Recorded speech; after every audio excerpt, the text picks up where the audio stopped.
One of the worst shocks to a policyholder is when they come in with a claim or they get their claim denied and they come back and say, gee, Frank, I didn't see that endorsement, or I didn't see that limitation, or I don't remember the carrier skinnying down my coverage. Every time you renew, you buy a policy, your annual premium comes in, the carrier stuffs information along with that premium notice, and that's where things get skinnied down. The other point is that most of the writers that would certainly cover the things that you really ought to consider cost next to nothing. But boy, they sure mean a lot when you go to file a claim. Your jewelry's only covered to, in some cases, $1,000. Your guns are only covered, in some cases, to up to $1,000. Silverware, rugs, antiques, art, they all need to be specifically listed. So if you got hand-me-downs that are worth money, that's the time to sit down with your agent and broker, show them a picture, and get it listed on a floater. They're stupid cheap, and just look around your house. It adds up to more than $1,000. You got to sit down and specifically list it.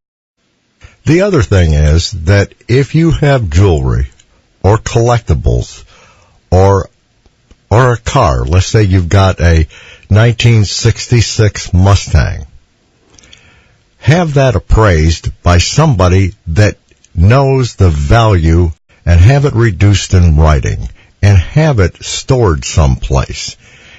Because if you don't, and all you can tell the insurance company is, well, I had a 1966 Ford Mustang in my garage and it was lost in the fire, they're going to evaluate it as a 1966 Ford Mustang.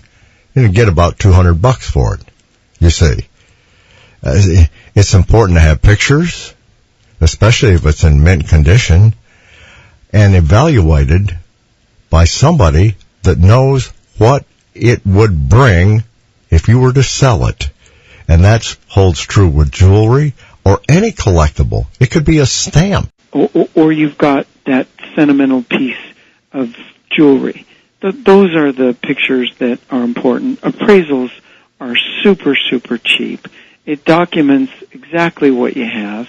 So it eliminates the brain damage at claim time where you're trying to look for a picture that was taken 25 years ago of your mom wearing that necklace that she gave you.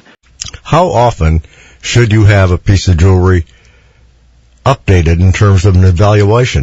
Yeah, that's one of those deals where when you're looking to go out and find an appraisal, and I mean, if you go on the internet and you put in China appraisal or gun appraisal or jewelry appraisal, they're all over the place, and certainly if you're bringing multiple items, you're going to get a discount on it.